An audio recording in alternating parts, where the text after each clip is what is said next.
After a significant pause, without taking her eyes off her daughter, Neve said, "Take your things upstairs, you two, and settle in. You'll soon find your rooms."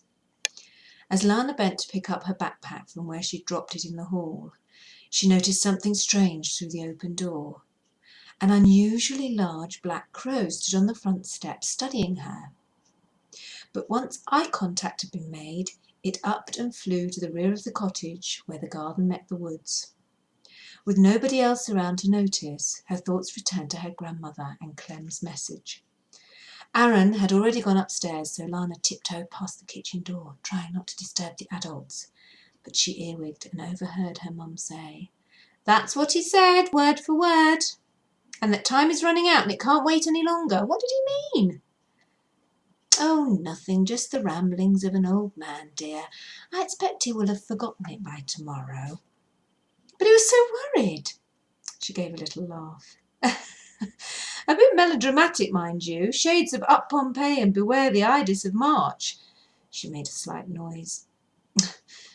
"I shouldn't laugh. He sounded so sincere and he trusted me to—" "No, dear, we shouldn't laugh. Lana crept up the stairs, keeping to one side in case they creaked.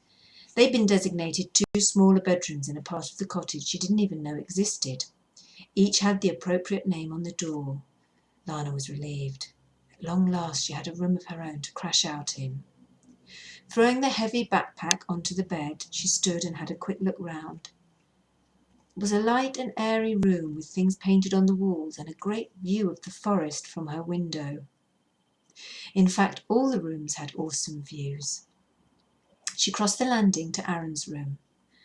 The walls here were painted from floor to ceiling with murals of Sherwood, a cross between medieval and futuristic themes. The window wall boasted an eye-catchingly realistic scene depicting people huddled around a roaring campfire trying to keep warm on a cold night. Everyone seated was wrapped up in what looked like old blankets, while those moving towards the fire had their outer clothes pulled tightly around their bodies. Flinging herself onto Aaron's bed, Lana put her hands behind her head and looked up at the ceiling. "Wow!" she exclaimed. It was painted as a night sky, full of brightly shining stars. She darted to the window and shut the curtains before lying back on the bed to lose herself in the awesome indoor sky. With the curtains pulled together, the huge bonfire scene was complete. Draught from the old window frame moved the curtains, making the flames look so realistic. For a split second, Lana imagined she could feel the heat radiating from them. "To be so stupid." She rolled her eyes and chuckled. After putting his few clothes away, Aaron decided to join his sister on the bed, top and tail fashion. "What's your room like?" "A bit like this, only I don't think it has as many fancy paintings as yours. I'm going to go and have another look and unpack. Coming?" Lana swung her legs over the side of the bed. "No, I think I'll lie here for a bit." He gave Lana a little push with his feet. Recrossing the landing, Lana stopped and listened. Her mum and grandmother were still talking, but not loud enough for her to hear what they were saying. Continuing on into her room, she quietly shut the door. Looking again, she noticed her wall paintings were different from her brother's. She inspected them closer and concluded that they looked like creations from another world. Animals, but with a human presence. What a fantastic imagination the artist must have had to paint a scene like this, she thought. There were trees, but none resembling those on Aaron's walls. In fact, on reflection, Lana thought her brother's bedroom had a much darker theme than hers. Examining the room further, her gaze was drawn to the right-hand wall and to a quaint old cottage with blue-grey smoke curling from an unusual spiral chimney. In front of it, and what grabbed her attention, was a larger-than-life wizard, complete with long multicoloured robe and tall hat.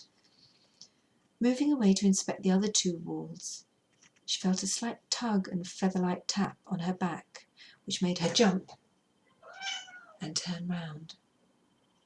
Thinking it was Aaron, she called out to him to pack it in, and getting no response, she fixed her gaze on the wizard, eyeball to eyeball.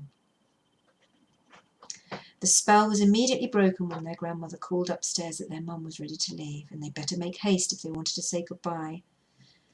Elizabeth and Yeo were in the garden finishing their tea. It wasn't a particularly large garden, but it was Neve's pride and joy. She'd often said that the perfume from her early border roses filled the air, and just a few deep breaths made her want to slow down and enjoy the surroundings. At the bottom of the garden, a rickety old gate, painted glossy green, marked the boundary. Their grandmother had told them that in the dead of night, when the moon was full, the gate would glow and act as a beacon, showing Yea the way home.